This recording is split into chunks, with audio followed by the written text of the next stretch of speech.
Okay, well that was weird. Apparently the stream got cut because of copyright music or something, which I guess could be the fact that we had YouTube go and we had another video up. So I guess that was what was copyright? I don't know. I wish it would tell you. I'll have to go back and see if I can figure that out. I hope it's the stories. It can't be the stories, right? That would be weird. All right, well, let's continue on. I think I didn't notice the yellow band on the first story, so I think it was just at the beginning of this. So we'll continue on with that. All right, kiddo. So you can't have all your various videos going, okay? So I'm sorry. I know you like to have 8 million things going at once, but if we're gonna keep doing this, we can't do that, okay? Apparently, that was caught for whatever reason. Okay. So let's start this over again. Turkey for Thanksgiving. It was Thanksgiving morning. Mr. Moose helped Mrs. Moose set the Thanksgiving table. Sheep will sit here. He likes a chair that's straight up and down, Mr. Moose said. Rabbit here, Porcupine here, Mr. and Mrs. Goat here. He smiled at his wife. Isn't it nice to have friends to share Thanksgiving? Athena. No. Don't eat his blanket. Mrs. Moose set 2 paper pilgrims, one at each end of the table. She placed the paper turkey with its great fan of a tail between the candles and stood back. They look good, my dear. Athena, lay down. Thank you. They look good, my dear, Mr. Moose said. Mrs. Moose sighed. Yes, but I wish we had a real turkey. Everyone has a turkey for Thanksgiving. Everyone but us. Mr. Moose nuzzled Mrs. Moose's head. Well, that won't do. I will go this minute and find you a turkey for Thanksgiving. I hope it's not your singing that's copywritten. I mean, I know you're singing other songs, but are they really going to attack a live stream of an autistic child because he's singing? I hope not. I have to lose my mind on YouTube if that's the case. But we did have another video playing, so I'm going to assume it was that. Mr. Moose put on his cap and went out. Mist wandered through the bare trees. Cold made his nose water. Rabbit poked his head from his rabbit hole. Mr. Moose, is it dinner time? Not quite yet. Mrs. Moose wants a turkey. I'm off to find one. Rabbit joined him in 3 quick hops. I'll come too.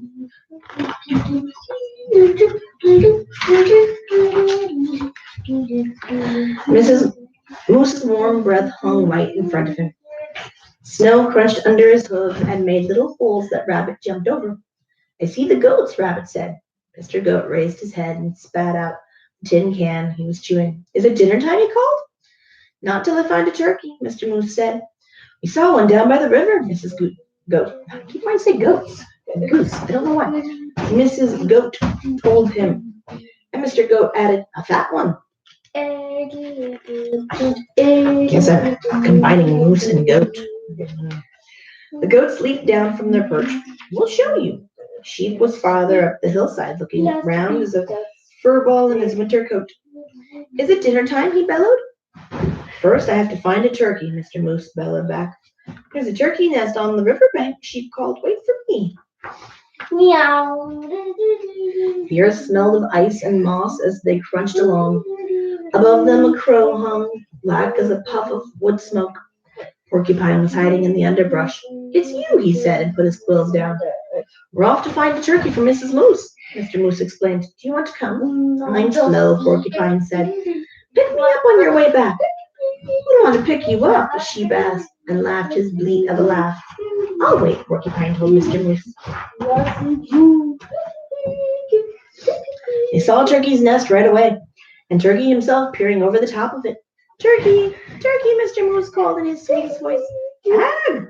Turkey blundered from his nest and ran. Mr. Moose lumbered after him. Turkey, don't run. We just want you for Thanksgiving dinner. Turkey ran faster.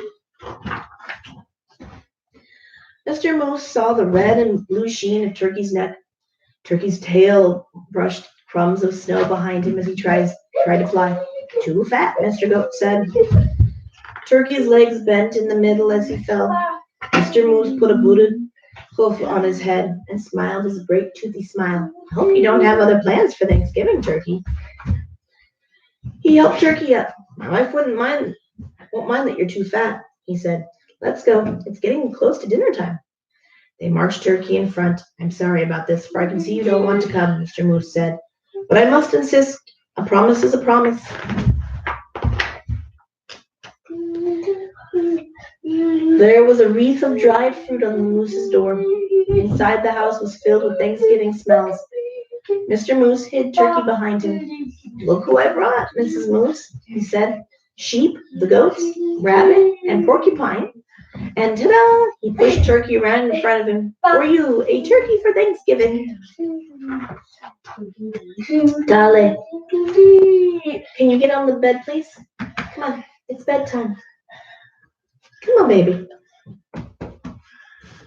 Come on, baby. Athena, lay down. Good girl. Mrs. Moose clapped her hooves. I'm so happy to have you, Turkey. Thank you, Mr. Moose. Now everything's perfect. Shall we sit? Sheep asked, heading for the straight up and down chair. Let's, Mrs. Moose pointed. Rabbit here, Porcupine here, Mr. and Mrs. Goat here, and look, I brought a chair from the other room in hopes of Turkey. A chair? Turkey stammered. Right next to me, Mrs. Moose said. Light the candles, Mr. Moose. There were bowls of acorns and alfalfa sprouts, dried since summer. There was willow bark and cured grasses and wild parsley.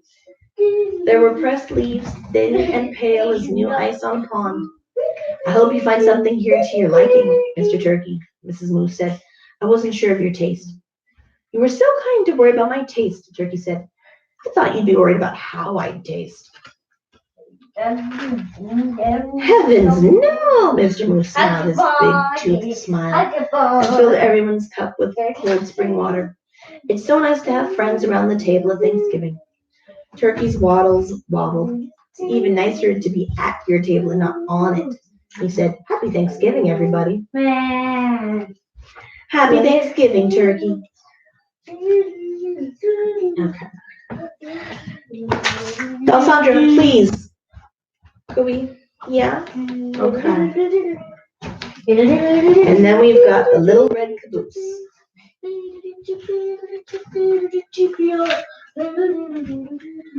The little red caboose always came last. First came the big black engine, puffing and chuffing. Then came the boxcars. Then the oil cars. Then the coal cars. Darling, please. Then the flat cars. Sometimes they were switched around in different ways, but the little red caboose always came last. Boys and girls waved at the big black engine. They listened to the box cars and the oil cars and the coal cars and the flat cars go clickety-clack. But by the time the little red caboose came along, the boys and girls were turning away because the little red caboose always came last. Oh, smoke, said the little red caboose. I wish I were a flat car or a coal car or an oil car or a box car, so boys and girls would wave at me. I wish I were a big black engine puffing and chuffing way up at the front of the train. But I'm just a little old red caboose. Nobody cares for me. One day the train started up a mountain. Up went the big black engine. Up went the box cars. Up went the oil cars. Up went the coal cars. Up went the flat cars. Up went the little red caboose. Hang on tight, little caboose, called the flat car. This is a long, tall mountain, and you are the last car on the train. Don't I know it, sighed the little red caboose. Poor me. The train went slower and slower and slower.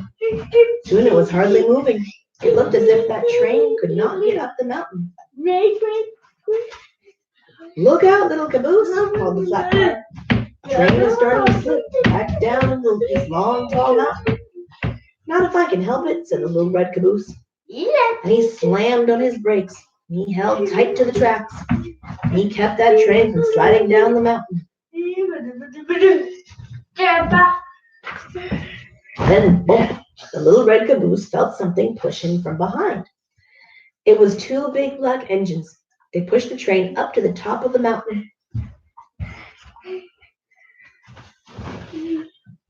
We couldn't have done it, said the big black engines, if it had not been for the little red caboose.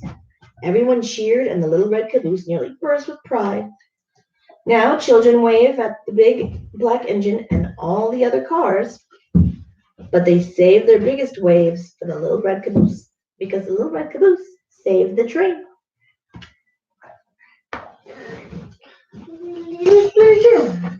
All right.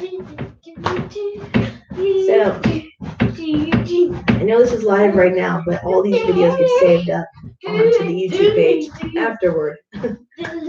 And if you happen to be watching it when it's not live, I know this says part 2. There was a part 1. It was meant to just be one part.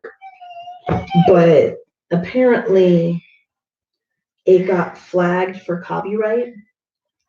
And what I'm assuming is the copyright is that my son has autism, in case that wasn't apparent. And it's funny, he doesn't like loud noises, but he likes constant noise. And so he'll have YouTube videos running. That's how he falls asleep. It's several different YouTube videos running. He's got the TV, he's got tablets, he's got a phone.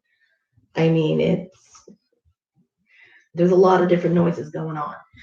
And I guess that helps his brain shut off. On the TV, there was a Color Crew video going.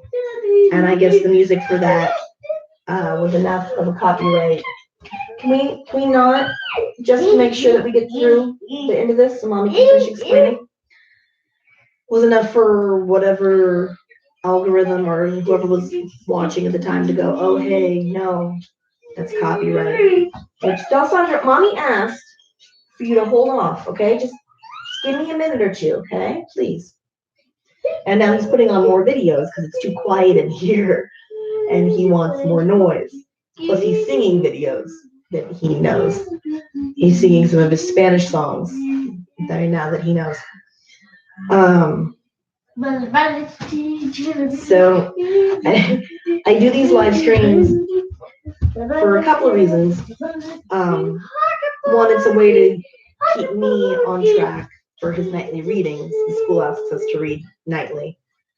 But also, it's another way that I'm able to share what it's like when you're raising someone who has autism.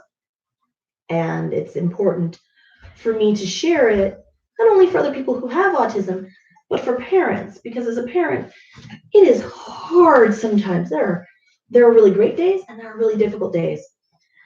And autism is different for each person, but it is nice to see other people who are in that same boat as you and see, okay, no, this is okay. I'm not alone in this.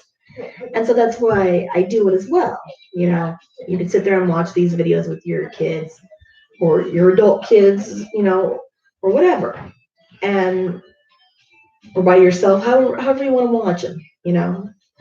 And go, okay, you know, yeah, this is how their journey looks, but I can relate to that, you know. So I'm a little peeved that the first part got copyright striked, but I get it.